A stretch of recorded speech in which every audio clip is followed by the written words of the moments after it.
Pledge of allegiance.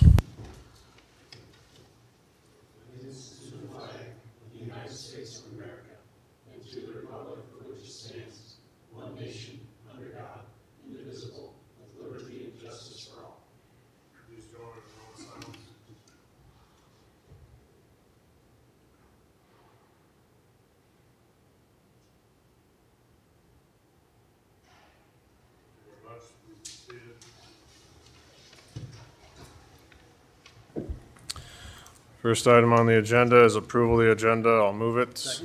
Second by Taylor. All those in favor say aye. Aye. Opposed say nay. Passes 5-0. Items 2 through 4 constitute a consent agenda of routine action items to be considered by one motion. Items pass unanimously unless a separate vote is requested by a board member. Item 2 is approval of the minutes of the November 5th meeting. Item 3 is approval of the claims. Item 4 from Human Resources includes A, approval of memorandum of personnel transactions, B, authorization to initiate the hiring process, and C, approval to overlap 2 employees in one budgeted position in the sheriff's office. This was previously discussed. I'll move the consent agenda.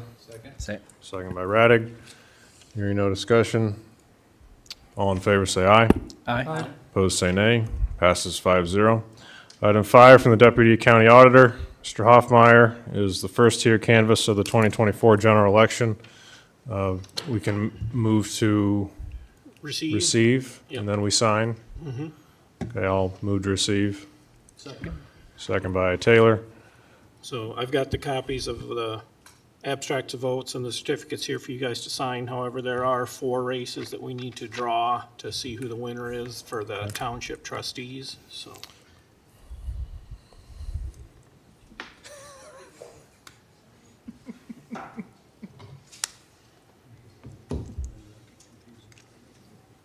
This is for Banner Township.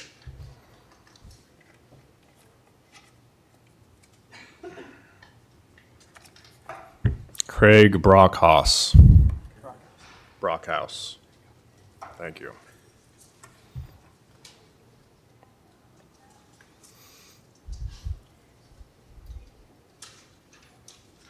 Next one is for Miller Township trustee.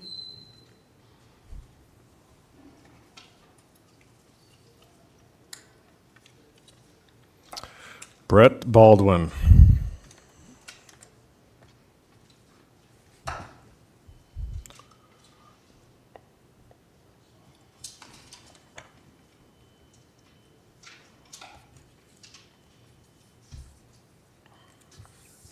Next one is for Morgan Township trustee.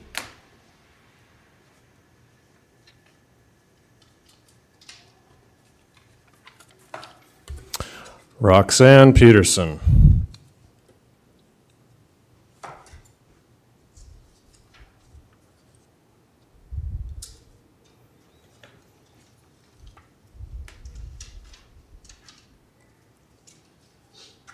Next one's for Wolf Creek Township trustee.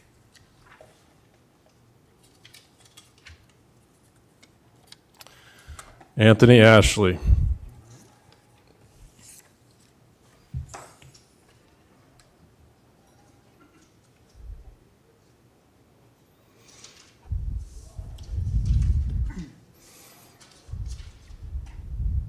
Grant Township is fully staffed. Yep, That's good. that was all that we had to draw for, so I'll go upstairs good. and try and get these certificates and abstracts done, so you guys can sign them by the end of the meeting. Somehow Grant's getting along without you. Yeah, well, we'll put him on the right path. Train up a Grant Township in the way it should go, and it will not depart from it. That's it, I assume. All right. As he exits the room amid Grant Township banter. Okay. We miss those glory days of, Seeing no other Steve Hoffmeyer in the room, all those in favor say aye. Aye. Opposed say nay. Passes 5-0. Item 6 is reports on committee meetings. Bittinger and I had a meeting with medical examiner investigator. to go over some ways to improve what they're doing. I believe the one we spoke to had already 140 cases done and had some concerns about data integrity, retention of data and pictures regarding their work, and so obviously sensitive information that they're responsible for. And so I suggested a SharePoint sort of thing that I found out the IT chief had also suggested, so that was cool, in order to protect that information. And we'll work on addressing that need, and also a need for county emails as these positions continue to improve the picture for that work. Anything to add, Mr. Bittinger? No, just thank you to Mrs. Ford for that, for information and just being diligent to make sure that position's well done and executed, so. So in general, that's been positive as far as the changes made to that. Everything's Absolutely. working well. Yeah, we definitely could use more, but they are definitely helping. Definitely using their services for sure. So. Any other reports? The tuck pointing is still going on down at Climbing Hill, the Emergency Services Building. We got an update today. They are shooting to have that completed by the 21st of November. So obviously some of that is weather pending, but they're moving right along. They've had a good crew down there working. So we'll hope that they can stay on task. The other thing is Soil Water Conservation Board. They've had a turnover in staff. They had to hire a new office assistant, Christy Kranz, who had been anchoring that for some time, transferred to the Sioux County office, so we were very sad to see her go. And then our watershed technician, which is a partially funded position by the Board of Supervisors, that young man who was doing a fantastic job left for another job, so we had that position open. And then they had created a third position, excuse me. This one is funded by the state, and it's working with mostly livestock producers they're trying to take ground out of conservation, ground that's being paid by the government and conservation, try to get that more into privatized livestock production. And I believe they're still hiring for that position, but they did hire a new office gal to replace Christy, Melissa Streeter, and she's doing a nice job so far. And then the new watershed tech is Chase Fitch from Pearson. Chase is a farmer out there, and so I think he's going to do a great job. And so we'll welcome those new hires, and the winter is kind of a nice time. They get acclimated to the office, and then they'll get to be really busy through the spring and summer. So that's all I have, Mr. Chair. All that I have is just quarterly DCAT meeting that was held today. The biggest thing was just updating budgets for fiscal year '25, and then just allocations from last year's unspent dollars in the system for the DCAT system. So that was that meeting. And then just Veterans Affairs last week. Supervisor Taylor and I attended that on Wednesday. Just two things. This last month, the Veterans Affairs Commission, they brought in $22,000 more dollars of benefit to our veterans here in Woodbury County. So that was great to them. Great for them to hear that and to see that helping our veterans. And then tomorrow morning from 8 to 10 a.m. is the Veterans Pancake Breakfast down at the Sergeant Bluff Legion Hall. And that's from 8 a.m. to 10 a.m. So 8 a.m. to 10 a.m. So veterans are all welcome to come from Woodbury County and join that. So that's all I have. Supervisor Jay, anything else from that meeting? I think that was it, correct? I think you did a nice job of encapsulating all that went on. Thank you. And that's all that I have, Chairman. So I had Simcoe SEDS, Comprehensive Economic Development Strategies. One thing that will be on our agenda next week will be a letter of support for our barge traffic. We were informed that they plan to remove ATONs, which are basically navigational signals that go from Blencoe all the way to Woodbury County and Sioux City, and we feel that those are necessary for future barge traffic in the area, and we've had some development and money invested in infrastructure here in our city, and all that would be for nothing if they take these away. So I have a letter of support that I drafted, and that'll be on the agenda here with the help from the lovely Karen. So that'll be coming for next week. This might, for you, Keith, or maybe Mark Nair, do you know why the Corps has decided that they want to stop funding this from Blanco North? Do you, budgetary or? I could say it's probably just a financial budgetary decision. And in the Blenco area, they just, Monona County built a new barge facility, and that was heavily funded with federal grants. But what they are missing is the fact that, Sioux City and Woodbury County, we also have, barge traffic here. And really, when you look at, the economic development, largest economic development project in the state of Iowa was done here, and that utilized the barge traffic to this area. And there was another project that was on the horizon, supposed to happen, and, that was gonna utilize barge traffic as well. So I think it's necessary for this area that stay open. Yeah, and I haven't heard an official explanation, but I also suspect part of it is the years we've had in drought, they've had difficulty keeping up enough flow coming out of the dam systems upstream to keep a navigational channel, and by limiting that farther south, I suspect they were, the channel is, we know from the 2011 flood, is much deeper the farther south you get.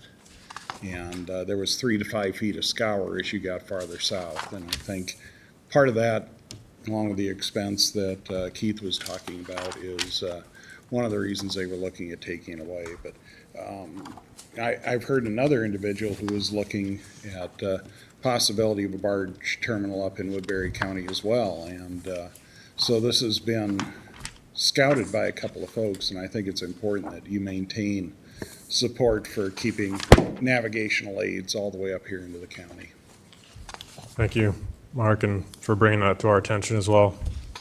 Thank you. Any other reports on committee meetings? I'm not quite sure if this is a report or a board concern, but just to note for all of our schedules, in the month of December, the 24th is Christmas Eve. The county will be closed, and so that is a Tuesday. We will not meet on that day. Because that falls on a holiday, my understanding is there's no board action needed to remove that meeting. Correct me if I'm wrong. That's correct? Okay. So given that, we'll still have a board meeting on Tuesday, December 31st. And then I believe the organizational meeting and swearing-in ceremonies will be on the 2nd, but that's pending some schedules.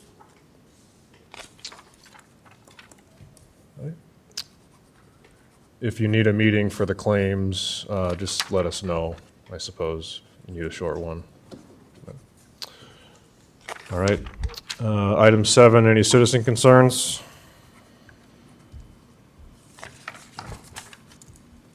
Hi, Melissa Thomas. Not really concerned, but there is a get-together down at the Elks Club Thursday night. It is hosted by Iowa Workforce, and Woodbury County is going to have a table there to talk to anybody about employment opportunities. So I just kind of wanted to put that out there and come down to the Elks Club. So. What time is it? 4 to 8. 4. Yep. Thank you. Thank you. Any other citizen concerns? Seeing none, any board concerns? Item 8, Mr. Taylor. Thank you, Mr. Chair. So in our quest for a budget analyst who will replace, although I know he can never fully be replaced, Dennis Butler, I know that we were going to have a closed session today to interview one candidate, and that has since been canceled, but was wondering eventually if the board would be able to have a sensing session and weigh in on the list of candidates that would be interviewed. I was explaining to Melissa that it was hard to, if we were interviewing one person, to say this person ranks 1 out of 1. And so I'm glad since then that the full resumes and the applications have been delivered. But I guess my trepidation is if we're only interviewing those that are vetted through a couple of supervisors that we can't fully weigh in. And so that's something that I'm just concerned about with 4 or 5 meetings that are left, especially if the full board or the majority of the board would want to say, these are the 4 or 5 that would be best interviewed. So that's a concern of mine, so that the future board is set up for success. Sure. Melissa? I'm sure, I'd like to say that in the past, when we've done department heads, budget, director positions, that we have interviewed the vetted few, as you mentioned, in a row. So, for example, the emergency services director, what did we interview, like 3 or 4 out of like the 20 that applied? Or I'm just throwing that number out there. I don't really remember how many that applied, but I just want to say that that has been the process since I've been here when we're interviewing directors in higher positions, so. Yeah, and from my vantage point, and this is just my opinion as a supervisor, it would be good to have the board have a sensing session on those that the board would want to interview. Because looking through those resumes, there seem to be other qualified applicants, and it's hard to just interview one person that maybe a couple of supervisors say, this person's the only person qualified, looking at others that the rest of the board may want to interview. And then afterwards, making a decision and saying, well, this person is 1 out of 1. I don't know what the rest of the board thinks, but that's just my opinion, and just wanted to publicly make that concern known. I appreciate that, and that would be the board's decision. Well, I think you should let us know that, let Melissa know that. She's vetting these as well as Dan and I. We did recently expand the search because it is critical to get that done as soon as possible to make sure we're not skipping over any qualified applicants. I didn't have any trepidation when Mark and another supervisor did some preliminary interviews and recommended a county engineer. So, but those applications are open to any supervisor, and you can let your preferences be known. Okay, thank you very much, appreciate that. One other thing that was brought up to me by a citizen, and this is just food for thought, but was that historically, that at some point that board, the budget analyst position was under the county auditor, and I know was moved under the Board of Supervisors. And so that's just, I'm not saying that that's the way that it should be. And I know we have a new county auditor-elect as well, but that's something to maybe consider for the future. That was that citizen's concern. So, thank you very much. Sure, and I'll also just mention the reason why initially Dan and I were scheduled to vet some of these candidates is because at that time, we all, at least I believed, Mark would win his election. But it wasn't known 100%. So the 2 supervisors that are going to be here next year, makes sense for them to be having some input without having a meeting every time we have an application come in. Is there a time when that will be closed, so to speak, and we'll say, these are the 4 or 5 that? I don't think we have a closing time on the application, or, what's that? It's until filled. Okay. Yeah. Okay. Well, if there's an opportunity to have multiple interviews, that would be great. So, thank you. Any other board concerns?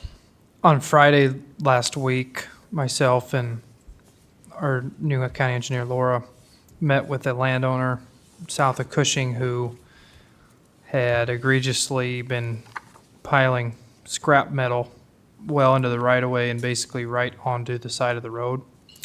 And so it went fine, and it was just a reminder that the right-of-way is there for a reason. And so we agreed, all the parties agreed, that he had 10 days to remove that out of the right-of-way starting Saturday. So that would be till this next Tuesday, a week from today.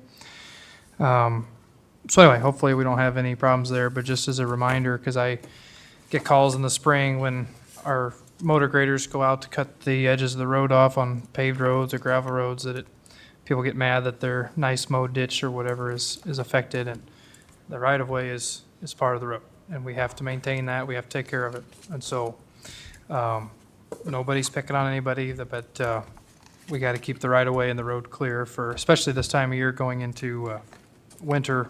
We don't want any snow traps or anything like that. So I just wanted everybody to be aware that he had 10 days to get that removed, and hopefully it's done and we don't have to bring it up again.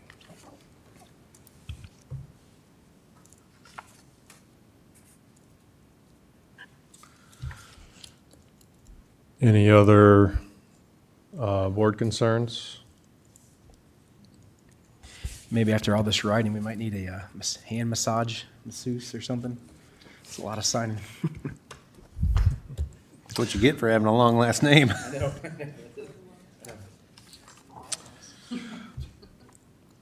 I guess I would just add to your previous comments, Mr. Taylor, if there is a desire for the board to look into recombining the position of finance director under the auditor, that would be really good to have that discussion as soon as possible. So, otherwise, we'll work with what we have open right now. Any other board concerns?